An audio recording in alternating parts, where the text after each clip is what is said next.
If you grew up around old-school British manners, you don't remember them as rules. You remember them as a feeling, a certain softness in public life, a quiet respect for other people's space, tiny habits that made streets, buses, shops, and conversations run smoother. Even when Britain was stressed, even when people didn't have much money, even when the weather was miserable. And before we start, let's be honest. Britain was never a nation of perfectly polite angels. People argued, people complained, people were rude. Every decade had its fair share of bad behaviour. But there were everyday manners, social habits, that used to be more automatic, not because people were better, because society trained them to do it, families taught it, schools reinforced it, workplaces expected it. And if you broke the rules in public, you felt it instantly in the form of disapproval. Now, a lot of those manners haven't completely disappeared, but they've weakened. And when they weaken, the country feels noisier, sharper, and more tiring, even if you can't explain why. So today, we're going through 10 British manners everyone forgot, and why they mattered more than people realised. 1. The sorry that meant I acknowledge you. In old-school Britain, sorry wasn't always an apology. Sometimes it meant I've noticed you. I'm not trying to be a problem. I respect the fact you exist in the same space. You'd hear it in shops, on buses, on narrow pavements.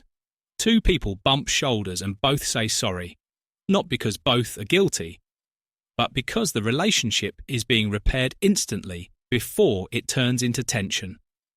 Modern life is faster and more distracted. People are on phones, rushing, stressed. And when sorry disappears, small moments start turning into micro-conflicts. It's not that everyone needs to apologise for breathing. It's that a small word used to stop tiny problems from becoming big ones. 2. Holding doors, not as romance, but as traffic control. Holding the door used to be less chivalry and more basic public order. You're leaving a shop. Someone is 2 steps behind you. You hold the door. Simple. And it mattered because it said, we're sharing a space. We're not enemies. We're a queue with legs. When door holding fades, public places start feeling more individualistic. Everyone moving like they're the only one in the building. This is a small habit, but it changes mood fast. The door becomes a test. Do you see me or not? 3. Queue discipline, the invisible religion. If you want to understand Britain, don't start with flags or politics. Start with the queue. The queue wasn't just a line, it was a moral system. Wait your turn. Don't push. Don't pretend you didn't see. Don't hover like you're trying to cheat the system. And what made it powerful is that nobody needed to shout. The punishment was social. A look, a comment, a sudden united resentment from strangers who normally ignore each other. Queue discipline mattered because it reduced conflict. It made fairness visible in public life. When queue behaviour slips, cutting in, pretending confusion, crowding the front, it creates instant anger because it attacks something deeply British, the belief that everyone should get a turn. 4. After you, letting someone go first without making it a drama. Older manners included a lot of tiny you go first moments. Let someone off the bus before you get on. Let someone step through a narrow doorway. Let an elderly person pass on the pavement, not as a grand performance, just a small movement that says, I'm not going to fight you for space. When that disappears, public life feels like friction. Everyone is trying to win 2 seconds. And those 2 seconds add up into a day that feels harsher than it needs to. 5. The indoor voice. Especially on public transport. This is one that hits people instantly today. Volume. In many British social settings, especially in the mid-20th century and later, there was a stronger expectation of the indoor voice. You didn't need to whisper, but you didn't fill the whole bus with your conversation either. Not because joy was forbidden, but because privacy was respected. Your life wasn't supposed to become everyone's background noise. Now, phones changed this. People speak louder on calls. Music leaks out of headphones.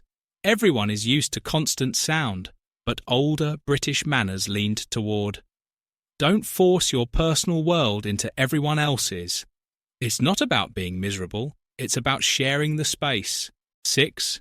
Please and thank you, as default, not decoration.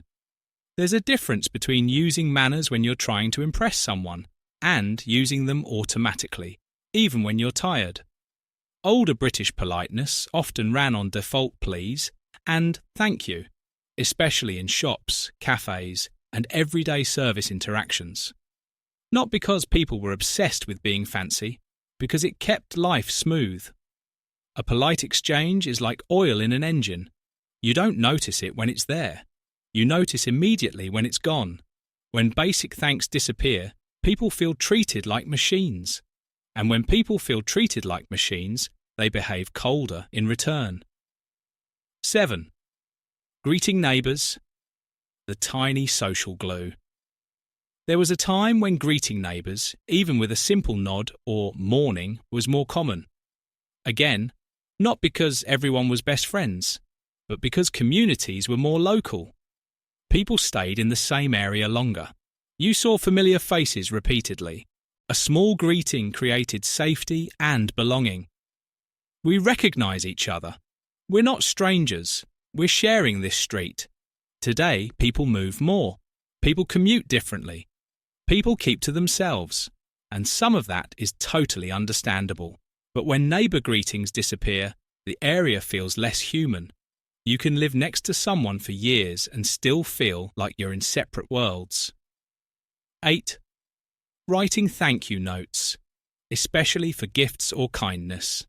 This one sounds old-fashioned because it is, but it used to be common. A note after a gift, a message after being hosted, a card after someone helped you. The note wasn't about formalities. It was a way of saying, I noticed what you did. I value it. Modern life replaced this with quick messages, sometimes nothing at all, because everyone's busy. But the old habit had power. It turned kindness into a relationship, not just an event. And when you remove that, generosity starts feeling less rewarding, which quietly reduces it over time. 9. Dressing a bit better for public places. This one is complicated because it can sound judgmental. So let's frame it honestly. Older British culture often had a stronger idea of presentation, not for fashion, but for respect. You didn't go everywhere looking like you'd just rolled out of bed. You didn't treat every public place like your bedroom. It wasn't about being rich. It was about showing you took the world seriously. Over time, comfort culture grew. And honestly, that's not all bad. Workplaces got more casual. Social norms relaxed. But some people miss the old idea that your appearance was part of a shared standard. A small sign that you cared about how you entered public life. 10. The art of disagreement without humiliation. This might be the biggest one. Old British manners, at least ideally, included a style of disagreement that tried to avoid public humiliation. You could be firm, even sharp, but you didn't always aim to destroy someone. You'd hear phrases like, with respect, I see your point, but I'm not sure I agree. These phrases weren't weakness. They were a technique. Disagree while keeping the social temperature low.